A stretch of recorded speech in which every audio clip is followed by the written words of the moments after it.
Today's episode is brought to you by Positively Productive Systems, whose mission is to be the antidote to your stress and to provide compassionate productivity resources and coaching that help you heal and achieve. Be sure to check out both free and paid resources at positivelyproductive.com/resources. When music is the subject matter of our focus, and we're either just listening to it or we're making it, some pretty fascinating things happen in our brain and in our nervous system. So one, the pleasure center, the reward center of our brain activates.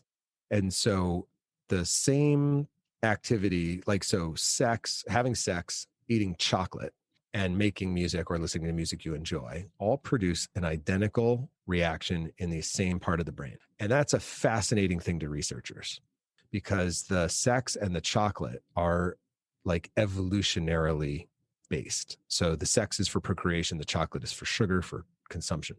So then the question becomes, why does that brain center trigger the same way for music? And for me, what I've come to understand and believe is that throughout human history, music has been social glue. You're listening to the Positively Living Podcast. I'm your host, Lisa Zawrotny, founder of Positively Productive Systems and a coach certified in time and stress management, helping clients make space for what matters most in their lives. Join me each episode and we'll talk about decluttering, stress management, habits, personalized productivity, gratitude, and so much more. I understand the overwhelm of life because I'm a wife, mom to kids and cats, and a former caregiver. I'm here to help you choose what's right for you so you can do less, live more, and breathe easier. Sound good? Let's get to it. Do you have a favorite song or band? How about a go-to playlist? Have you ever played songs to get you through a tough time or to relax or to celebrate? Or maybe to work out or work on a project? Using music to soothe is universal from lullabies to spas, but did you know that it can change how you experience pain? I've known intuitively that music helps reduce stress and increase focus and much, much more, but I wanted to have a conversation that goes beyond anecdotes. Power of music is undeniable, and my guest today shares some incredible stories and even more impressive science behind it all. Tim Ringgold is a board-certified music therapist, columnist, author, host of the Reduce Your Stress podcast and the Stress Elimination Summit. He has provided music therapy to thousands of teens and adults to help them lower anxiety and reduce pain. Tim is also an award-winning international speaker, having shared the stage with some of the top minds on music, the brain, and personal development, including Tony Robbins. Tim was the first person to give a TED Talk on music therapy in 2012. Tim is also a former regional president of the American Music Therapy Association. He shares his story so openly today, talking about truly dark times in his life and how music saved him. Now he's dedicated to helping others reach for music in their toughest times. What we talk about today validates what I think we already know and encourages us to find ways to benefit from music. I've always been one to intuitively connect to music. I happen to play instruments and consider myself musically inclined. But what I love about Tim's message today is that none of that matters. As humans, we are wired to express ourselves musically, and we can do that in so many ways. Let's join Tim to find out how. Welcome, Tim Ringgold, to the Positively Living Podcast. I am so delighted to talk to you today, not just because music's like a favorite subject of mine, but because I love what you have to say about it, and I'm excited to have you here. Well, thanks, Lisa. It's great to be here. I think we're going to have fun. I think so too. So would you start, please, by telling us a bit about who you are, who you help, and what makes you light up? Okay. I'm a very lucky guy who was introduced to music at a very early age. I sang my first solo when I was 4. It was called I Want a Harmonica for Hanukkah.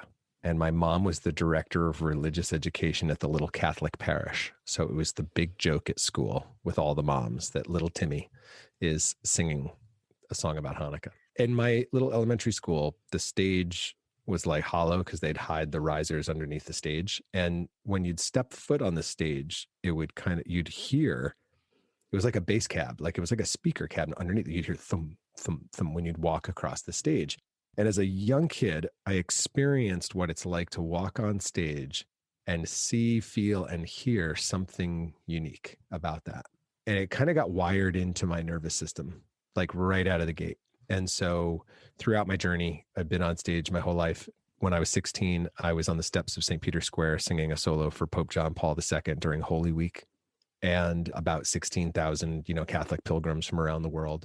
But it wasn't until in my early 20s where I really understood the power of music was during one of the lowest moments in my life when my 5 best friends were murdered. And I went to 5 funerals in 4 days.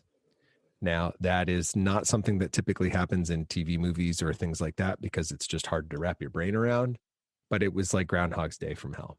And I'd get up, I'd bury a friend, I'd get as hammered as possible to try to numb the pain. I'd pass out, and then I'd wake up and have to do the whole thing over again. And I sang a song that I'd written for my friends a couple of years earlier at each one of their funerals as my way of saying goodbye. My community just embraced me in this like gift to them. But Lisa, it tore me up to sing.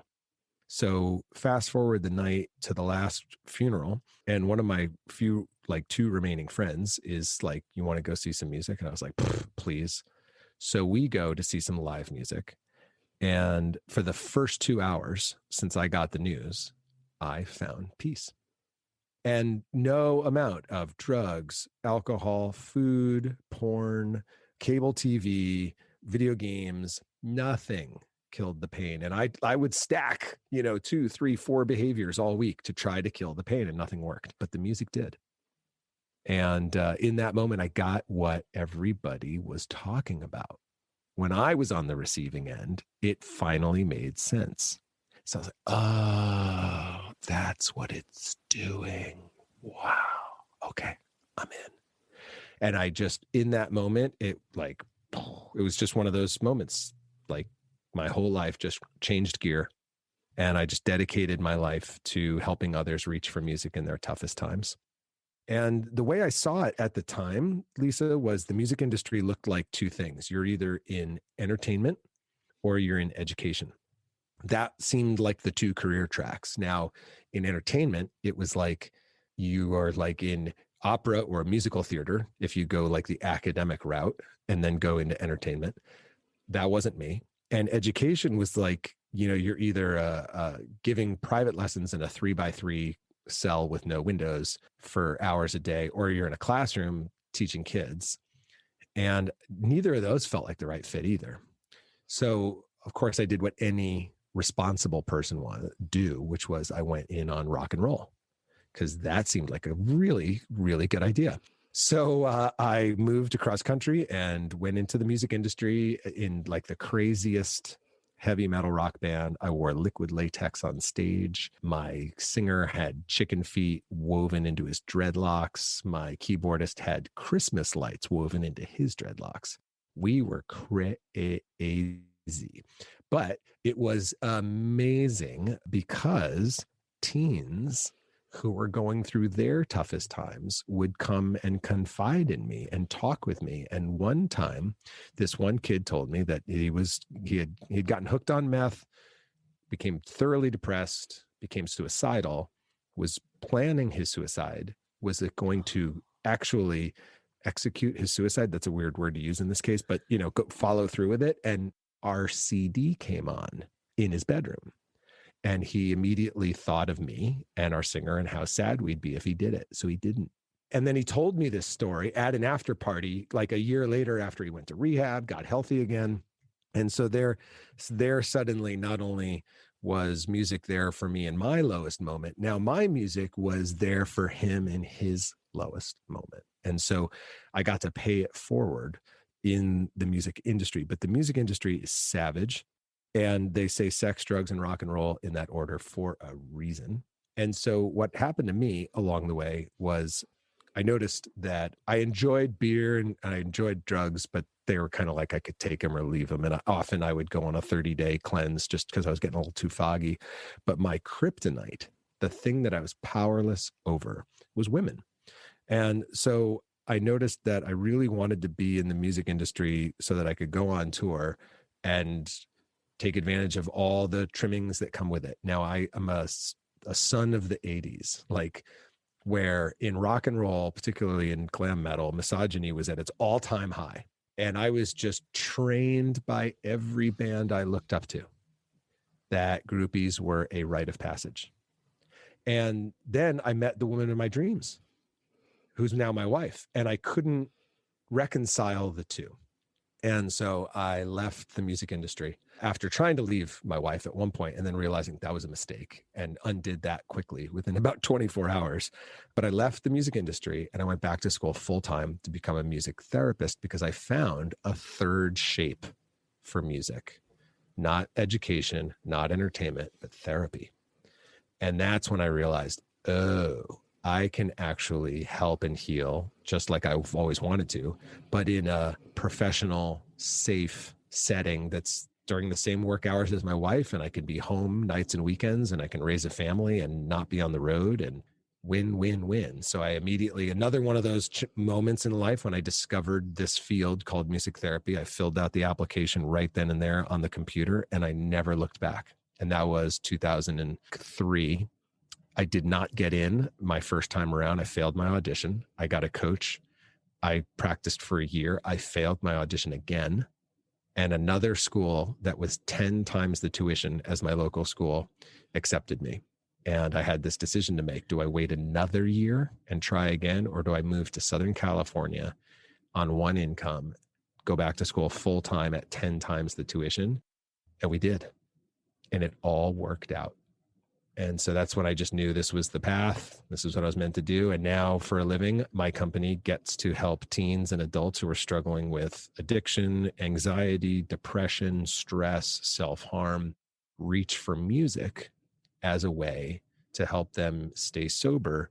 But we'll get into this. Sober is an acronym for how music can help them. And we'll kind of break that down here in a second. But that's kind of the story. And now I spend my time like coordinating music therapy nationwide for one treatment program that we're a part of. And then I'm also on the road speaking at conferences. I'm so happy to say at the time of this recording, I have once again begun to get booked to actually speak on 3-dimensional stages. Yay! Because it's been a long year on Zoom. So I found that when I go talk to organizations, clinicians, entrepreneurs about using music, I can plant seeds about self-care, like at scale. And I can validate those who are already using music and explain to them why it's working and why they should do it more often. And I can explain the science behind the music experience to those who are kind of cynical or a little bit suspicious or hesitant, because in our culture, we typically engage with music as children because the basis is play. And adults don't play, they work. Sometimes they have a hard time understanding play again and why it's vital for their creativity, for their productivity, and for their ability to refresh.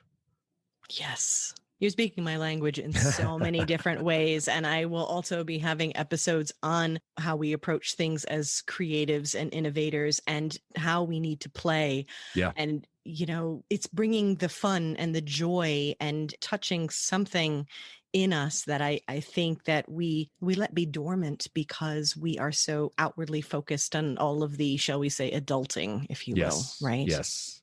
And some of the things that you're talking about is exactly why I wanted to have this conversation with you. And you and I have even talked about this, about how we can kind of validate some of the things that we, instinctively know. And you don't have to be a music player necessarily, a music lover even, but you know how music affects you. And then when you think about it, think about a movie without the score. Yawn. And they've even done that, I think, on YouTube. I think you can look that up and or look for like scenes like without the music, and you're like, okay, this is creepy, right? That's not right. No. And so, but when you think about the power of music, and I would love to break down a bit all those things that you said in terms of how does it work? Why does it work? What's the science behind it? Can you share that, please? Yeah, and that's the fun conversation for a lot of people because everybody knows music's good for their mood and their spirit. But my degree and my specialty is really in understanding how it affects your brain and your body. And then they're like, it does?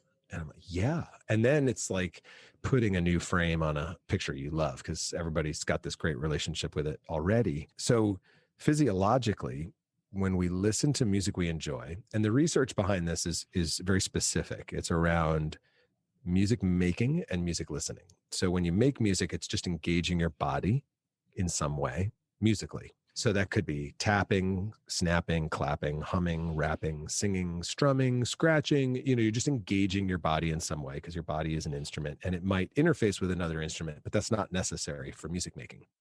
And it might be engaging with music that's playing like in your headphones or out through speakers, but it also might just be music that you hear in your head, because often we will sing a song from memory. We're music making. We didn't write the song, but we're engaging with the music in our head and matching, our bodies expressing that material that's in our head. So it's, just breaking it into these segments. So that's music making. Music listening is active, where the music is the subject matter of our focus. Now, oftentimes in our modern culture, music is playing while we are focused on something else. That has its own benefits, and we can talk about that, but that's common. That's the typical adult use of music today, is to set it up as a background support, to support an activity, to increase focus or relaxation, depending on the context, whether it's work or it's driving, right? Here in Southern California, there's the classical, this is great, classical music station here at 5:00 every weekday. They play what they call their car tune, which is short for classical anti-road rage tune. Oh, I love it. And it's like the most relaxing piece of music you've ever heard. It's ironic to say like the big guns, because it's the opposite. We're trying to, no guns, please. But like they bring out like the Debussy and the Chopin, like just the most lilting melodies to try to soften all the SoCal commuters, which is very funny. But that's the typical way that we relate to it. But when music is the subject matter of our focus, and we're either just listening to it or we're making it, some pretty fascinating things happen in our brain and our nervous system. So one, the pleasure center, the reward center of our brain activates. And so the same activity, like having sex, eating chocolate, and making music or listening to music you enjoy all produce an identical reaction in the same part of the brain. And that's a fascinating thing to researchers, because the sex and the chocolate are like evolutionarily based. So the sex is for procreation, the chocolate is for sugar, for consumption. So then the question becomes, why does that brain center trigger the same way for music? That's really interesting. It's a really interesting question. What is it about music? Why is music so primal? And going to conferences and listening to researchers kind of speculate on what the reasons are, it's quite interesting. For me, what I've come to understand and believe is that throughout human history, music has been social glue. So all recorded and researched tribes and cultures and civilizations have an evidence of music. So music's in all cultures. All moms sing to babies in all cultures, and they all sing the same way. So they follow the same melodic patterns, and they can track it from culture to culture to culture. And they put the melodic patterns like on a graph, and they're the same patterns. We are wired to express ourselves musically. So music provides this social glue, which means connection. So I connect with something outside of myself. I connect with another human being, because humans are mammals, which makes us pack animals. We are designed from beginning, cradle to grave, to do this thing called life in interaction with each other. Being human is a shared experience. So in order to be human, you have to be in relationship with other humans. So what is something that facilitates that cooperation? Music has been used throughout human history. We just see it everywhere as this tool. So it creates this very, very powerful connection. And it produces this very strong pleasure response in the brain, which is to say, ooh, ooh, ooh, do that again. That's basically what the oxytocin and the dopamine that's being released, the message is, ooh, ooh, ooh, let's do that again. That was really useful. That was really like prime motive here. So when we listen to the music we enjoy or we make music, our brain secretes dopamine and oxytocin. And that's very powerful, because when you realize that, you realize we are wired to have music in our life. We are wired to be musical. And in our culture, we've invented some things that are just cultural myths. So one of them is talent. Talent is just I don't know what's the right word for it, but it's a retroactive assignment of skill acquisition. Ooh, that's good. So let me say that again, because that's kind of nerdy. Yeah, I like it. Talent is a retroactive assignment of skill acquisition.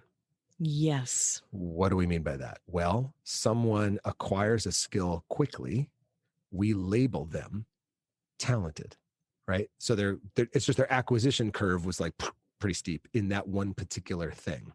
But then what we make the mistake of saying is as if it's as simple that someone got the talent gene. It's not that simple, but we love to simplify complex things. And we can't simplify genetics. That it's irresponsible. Genetics is wildly complex. There's no gene for music, for example. Music is a very, very complex concert of different elements happening, constellation of elements happening simultaneously. And the brain and the body has to recruit all different kinds of brain centers to process music. It has to engage different brain centers to make music. It's immensely complex. So there's no one gene for music. And so we like to think, oh, I didn't get the talent, or this person got the talent. Like I got the music gene, I didn't get the music gene. I got the addiction gene, I didn't get the addiction. It's not that simple. But we make it like that. So what we've created are like two class of people. A class of people that we label musicians, they have the talent, and a class of people we label non-musicians. They don't have the talent. There was no word musician because there is no reason to delineate those who made the music and those who didn't make the music. Everybody made the music. And in fact, throughout human history, the word to make music was a verb that actually was music dance. So the two things always happened together. You never made music without moving to it. And so music dance was the verb historically. So like tonight, we're going to go music dance. And last night I music danced all night. My legs are killing me. That would be how it was used, because everybody in the community engaged in the music and moved with the music. And you decided if you wanted to use your voice, you decided if you wanted to use your body, you decided if you wanted to bang on a drum or shake something. There was no music teacher directing you. That's all culturally made up. So sadly, that's kind of divorced a lot of people from this very human experience of making music. And I love the idea that it's not about the talent. And I love that you brought that up and you're helping me debunk this. And we're going to hear the word talent. It's going to be used. But even with my own children, I love the phrase persistence trumps talent any day. It's the habit of it. And I've even seen it in myself. And after Christmas, I bought a new guitar. You know about this. And I have promised myself at least 5 minutes a day. Great. I mean, it becomes far more. Sure. But that's the idea of a habit. That's what I teach as a productivity coach is when we approach a habit, it's nice and small and simple and easy. It's the consistency that brings you home. 100%. And when I went back to school for music therapy in my 30s full time, I had to study guitar. I also had to study voice. I had to study piano. And then every semester I had an additional class, whether it was woodwinds or strings or percussion. So I was learning 4 instruments at the same time, in addition to being a full-time college student. In addition to being in the choir and learning all the rep in the choir, I'm learning individual pieces of music on all these different instruments at the same time. It was cognitively exhausting. But what I learned was I only had time in my day to practice 15 minutes a day per instrument, 4 days a week. It's all I had time for. And what I noticed was that 15 minutes 4 times a week was exponentially more effective than 60 minutes 1 time a week. Absolutely. Right? So if you can increase the frequency of doing something, it's much more effective than increasing the duration. So for me, frequency over duration every time, particularly with skill acquisition. language, and music is a language. So, if you want to learn a language, you need to practice that language, and you have to practice it regularly. And that's what music is. Right. And we've heard the phrase, that music is a universal language. And that is exactly what you're talking about, that we have a connection to it, and that you can be with people, that you cannot converse with otherwise. Whether you're playing, an instrument, or humming a tune, or, opening up your phone and choosing something from Apple Music, doesn't matter. When you play music that they connect to, you are now connected. That's it. That's it. It builds the bridge. It's the mutual friend, basically, between any two people. So this is the kind of a idea that I used in my TED Talk to help people understand. When I was working in the hospital, I would be referred to see the sickest, most symptomatic patients in the hospital. Like when the meds failed, the docs prescribed music.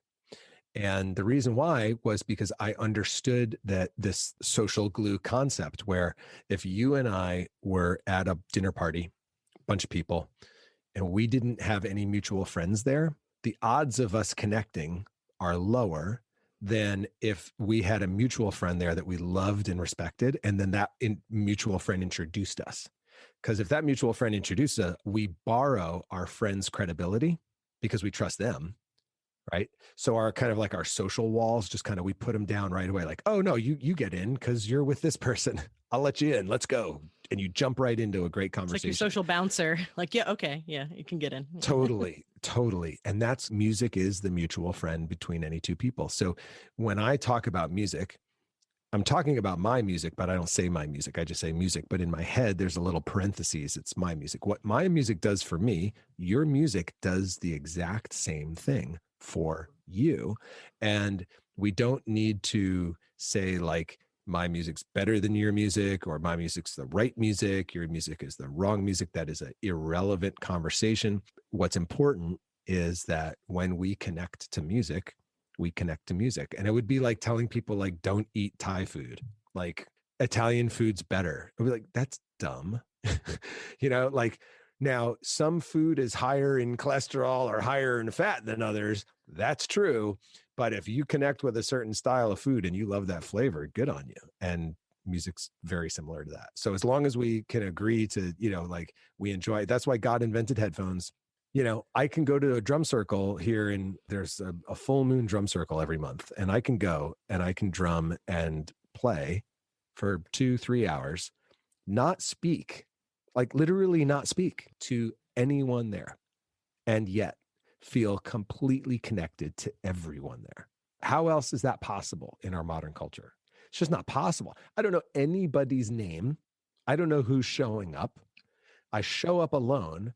And when I walk into the circle, I'm no longer alone. Yeah. And what's so interesting is that when you come there for that common purpose, you are also welcomed immediately, which of course goes back to that idea of it's fast tracking connection, basically. Yes. Yes. So you talked about, the brain and oxytocin and dopamine. And really what I love is that phrase, hopefully I get it right, or at least I'm paraphrasing, but this idea of your brain go, oh, yeah, let's do that again. That's good. I like that. And how wonderful, because, there are a lot of things our brains say that about that are not necessarily going to serve us well. This, however, does. And what happens with the body? Because you talked about playing music for those who are truly, literally hurting and soothing them. So tell me about that. Yeah, well, there's a couple of things too. One is just in terms of the idea about pain. So pain is a perception that starts and finishes in the brain. So there's no pain outside of the brain. And the reason we know that is because people who amputees suffer from phantom limb pain. So it's a very simple, quick way to just end the conversation about where the pain is. The pain is in your brain. And that's hard for people to wrap the brain around, because it seems like when I hit my hand hurts. But everything that's causing that perception is taking place between your ears. Knowing that, we can hack that system. The thing about the attention center of your brain is it's a single operating computer, meaning the attention center of your brain can only attend to one thing at a time. And it shifts like a slide projector, it will change slides and it'll focus on this slide, but it's like a PowerPoint presentation. You only have one slide up at a time, and you can go forward or you can go backward. Only have one slide up, and that's your subject. That's the subject matter of your attention at that moment. The attention center of our brain works that way. And so what we can do is we can actually introduce things to kind of get in the way of other signals, because pain is a signal that's vying for attention. So music is also a signal, and it's vying for attention. Now, the funny thing about music is because it produces such a pleasure response in the brain, one, the brain can learn very quickly to choose to focus on the music signal. And two, because music is one of the most complex stimuli in nature. I mean, it literally requires every subregion of the brain to fire up together in concert to actually process it. So the brain can't process any other signals at the same time, because it's like all the lanes in the freeway are full of traffic, and the traffic is music. And what's really interesting is that preterm infants of 32 weeks gestational age can be introduced a pacifier that's connected to speakers. And if they suck on the pacifier, it triggers lullaby music.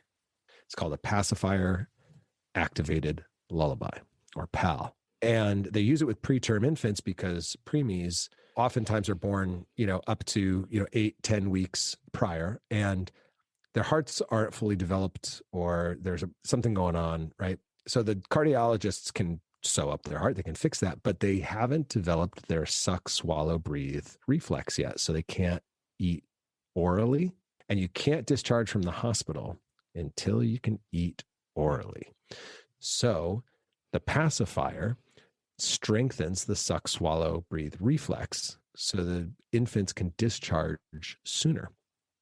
Now, what's fascinating about this little pacifier, the brain is only 32 weeks old gestational age, and it takes it about 2 minutes to figure out how to use the device, because the contingent reinforcement of the music drowns out all of the vagus style arrhythmic noise of the NICU. So the neonatal intensive care unit has got machines beeping and whirring, and despite their best efforts to try to keep the sound environment as quiet as they can, and they do everything they can to keep it as quiet as they can, it's still a completely arrhythmic, overstimulating environment. They are outside of their mom's womb where they're supposed to be at that moment. So their body is being overstimulated regularly by tests and by sound. And the lullaby will block out all that sound, and they will instantly self-soothe.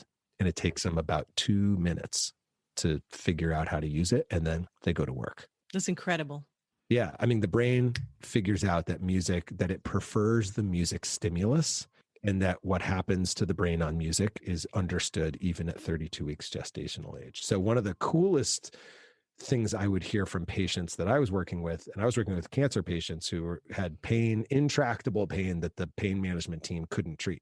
All the best drugs wasn't treating their pain. They would say things like after the music therapy session, I'd ask them, how's your pain? And they'd say, I forgot about it. Wow.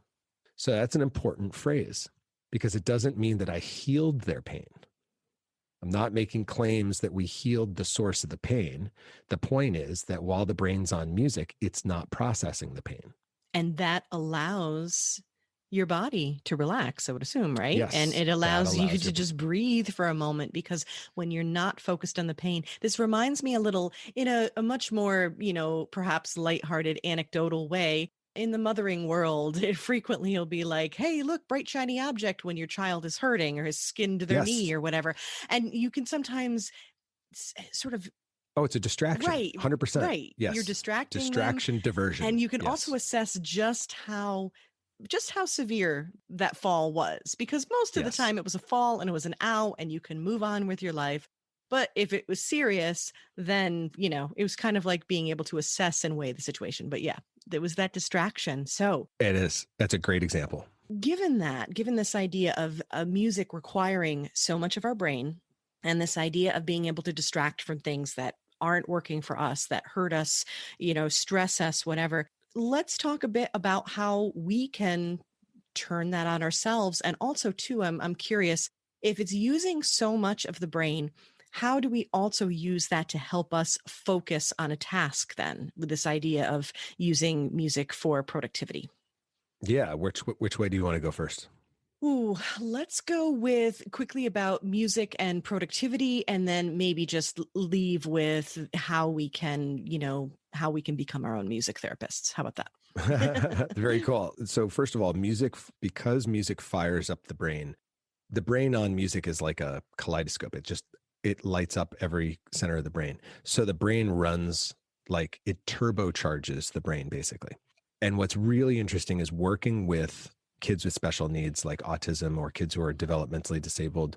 They will do things in music that they can't and haven't done outside of music because parts of their brain have been impacted by whatever their diagnosis is.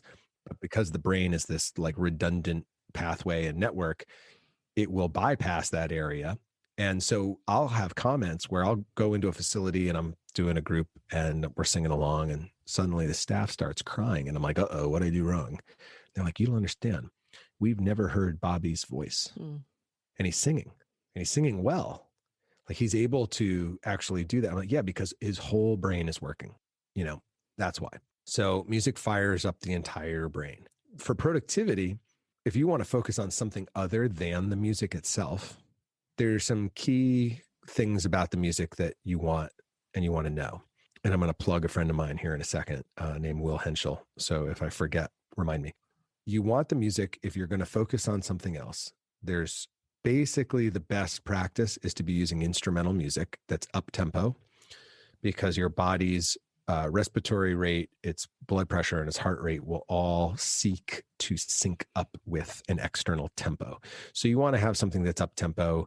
110 beats per minute is a great, like, focused kind of up to maybe 120 beats tops. That's got you like in a good like zone for work. You want the music to be instrumental because human voice is immensely distracting to the human brain. So in the sound hierarchy of what we pay attention to and what we can ignore, we have the hardest time ignoring a human voice. So it really pays to listen to instrumental music that's medium tempo. And the music itself, the content of the music, we prefer something that's relatively simple. The more complex the content, the more our brain might start to try to really actively process it and follow it. So that's why a lot of like dance music and house music is really good for work, because it has little changes every so often. So it gives just enough variety and variability, almost like a mantra. It gives your brain just a little nugget to chew on, but not a whole meal. Right. You can get in the groove, so to speak, pun intended. Yes. But at the same time, it doesn't become the thing that your brain always wants to automate, right? That's why habits happen, right? So if it's the same thing over and over again, it's why when we have a more inflection in our voice and we pause for a moment, people will pay attention. Because if you're going on the same pattern, then you could potentially tune it out. Yeah. And that's kind of what you're looking for. It's like surfing, like you're looking for this sweet spot between engagement and disengagement. And so you want this music to be kind of lighting up your brain. You want it to be kind of increasing your rhythms, but at the same time, you don't want it to be distracting your focus. So you kind of slide right in the middle by making sure that it's relatively simple musically and that it's instrumental. Now, having said all of that, music that you've heard 100 times works. And the reason why is because your brain is not processing it in the attention center of the brain anymore. Once you automatize or habituize a behavior, a different part of the brain takes it and says, I got it, autopilot mode initiated. We don't need the attention center of our brain, which is very small. It's very finite. It can't make a lot of decisions quickly. Can't make a lot of decisions in a day. So we want to offload as much as we can to the, basically in layman's terms, the autopilot part of our brain, which is quite large by comparison and can do lots of things on autopilot and does every day. So as we do that, that's what ends up happening. So music that even does have words, if you've heard it 100 times, you can still it's one of your focus. favorite albums, from your teens. Yeah. I have a Rob Zombie playlist. It's White Zombie, Rob Zombie, and Rammstein. So like industrial metal from the 90s. And this is what I listen to when I'm doing home improvement projects. Because typically I get angry doing home improvement projects because they don't go as quick as I want. And there's always, only 100% of the time, is there something coming up that I wasn't planning. So this music is intense, which is how I'm feeling. It has lyrics, but I've heard them 1,000 times. So I can focus on what it is I'm doing. But if it was novel music with lyrics, I'd have a much harder time focusing.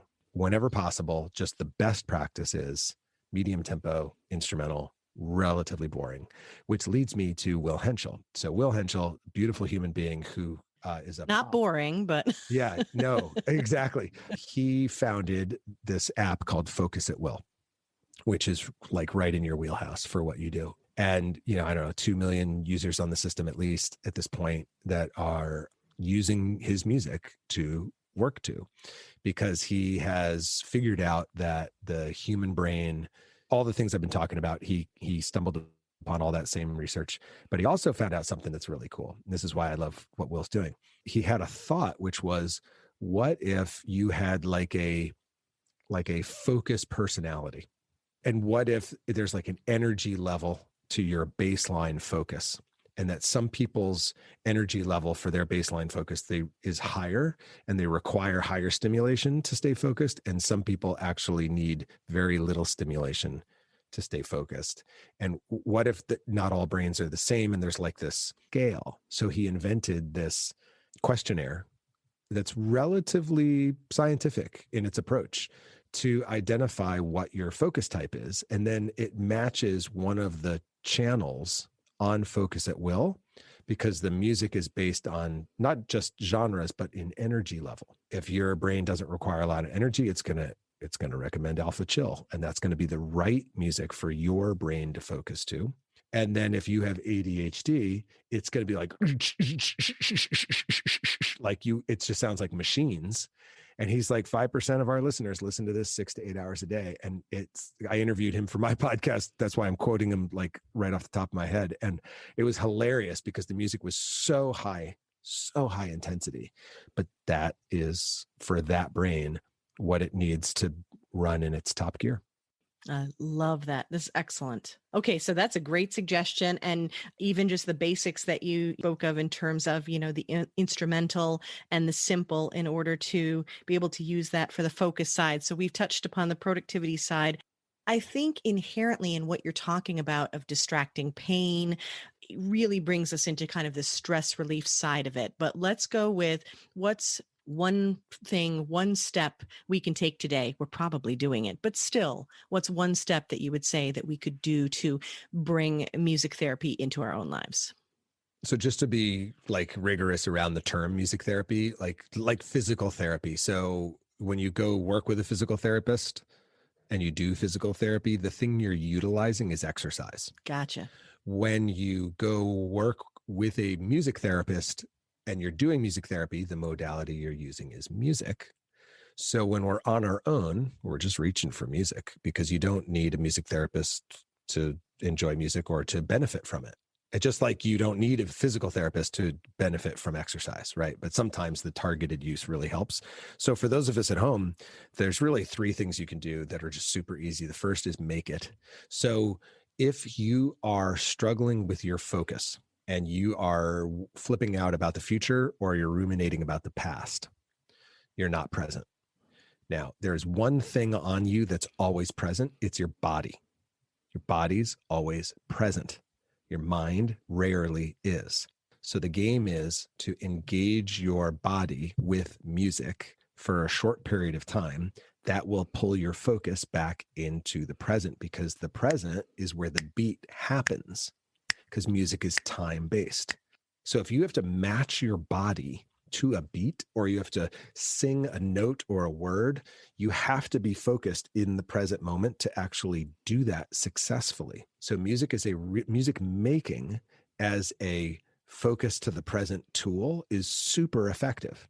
And it doesn't take, 5 minutes of jamming one song, sing along with one song, try to drum the kick and the snare, try to get it right, what the pattern is, but engage your body in some way that pulls your focus into the present moment. That's also very stress relieving because the only place you have any control is in the present moment. And the brain, if it's focused on tasks in the past or the future, it has no control over those.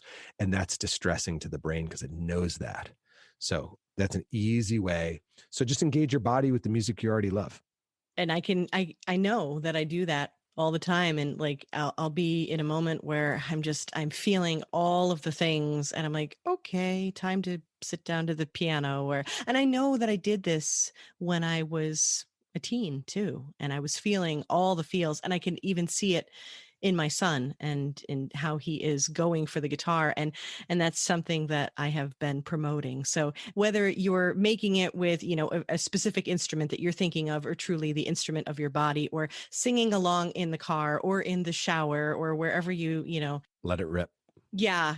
Do it. And, as long as it's appropriate, I'm happy to sing harmony with you. It's all good. Okay. I think that's a great place for us to wrap up. So shall we continue with the rapid wrap up, Tim? Let's do it.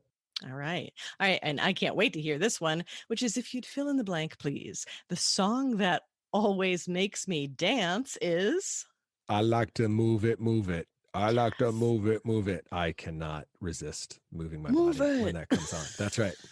Oh my gosh, that's a good one. And that will be going on the Positively Living Podcast Spotify Dance Playlist, Volume 2, which is another great way you can bring music into your life. You can go to that playlist and play a really fantastic and eclectic, may I say, collection of songs that all my awesome guests have suggested. And I love that one. The quote or mantra I share all the time is, I lean on you, you lean on me, and we don't keep score. That's community. That's beautiful. That's like relationships 101 right there too, right? All right. How about the resource book or app that makes my life easier besides Will's, which we will definitely Yeah, include. I was going to say Focus at Will would be a great one. I think that's the one. Yeah, that's the one. And then in terms of books, the book that I just read, my favorite book of 2020 was Breath by James Nestor. The person hearing my voice right now, you need to understand how you breathe because it's one of the easiest resources for you to waste. And if you harness it, it is transformative. And if you waste it, it can cause all kinds of health problems. And so understanding your breath, I mean, nobody really thinks about the breath because it's automatic, but understanding the power of breath. And I'm not talking about like breath techniques. I'm just talking about day to day, how you breathe. Understand that it will impact your focus, your creativity, your energy, all of it. So make sure you go read or listen if you're an Audible person, because James, he narrated it and his voice is even more soothing than mine. Wow. So, yeah, if that's possible. I don't think it is. Said so humbly. Yes. That sounds really good. I do have an upcoming episode about breath work for stress. Bam. But also, this sounds really, really good because I think just that awareness of our breathing and what it can do for us, that's profound. Yes, because I don't like work, just for the record. That's why I play music, because I don't like to work. So breath work to me sounds like a chore. But breathing is something I know that I'm already doing. Right. So when you read breath, you don't have to do breath work, although you can. And I do, make no mistake. I'm a Wim Hof like retreat person. I'm a cold shower guy. Like I'm full into breathing. But at the same time, if you just understand your breath, it's a lot more empowering than thinking, oh, here's one more thing I got to do. Absolutely. So I just want to add that in there. Because that's the thing about music also. It's not another thing to do. No. Right. Let's just enjoy it, add it to what you're already doing and watch the benefits occur. I love that. Yeah. The key here is we're validating and embracing what's already there in our lives. And I love that. And last but definitely not least, what or whom are you grateful for today, Tim? Oh my gosh. My wife, Angelique. I am the man I am today because she is the woman she is, and not because she's trying to get me to be the man I am. It's just that she's trying to be the woman she is, and I am increased because I am around her. Well, I'm grateful for her as well because, in essence, That's what brought you here today, and for me to be able to share you. And this has just been incredible. And I'm grateful for you and all that you've brought to us. Where can we find you to keep in touch, to follow you, to connect, to ask for your help if we need it? Yeah. TimRinggold.com is the fast and easy place. And on the socials, I'm on Facebook, Instagram, Clubhouse at Tim Ringgold. Find me there. Okay. I'll make sure to have all those links in the show notes to make it easy. And of course, if you want to find him, find me, because I will be following him. And so with that, I will thank you again, Tim, for shining your light in this world and for sharing it with us today. Thanks so much for having me, Lisa.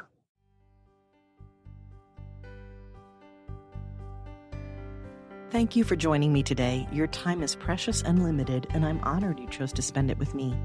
If you have feedback, questions, or want to schedule a chat, head to positivelyproductive.com/connect. And if you are looking for any of the resources referenced on the podcast, from books to products to training and more, go to positivelyproductive.com/resources.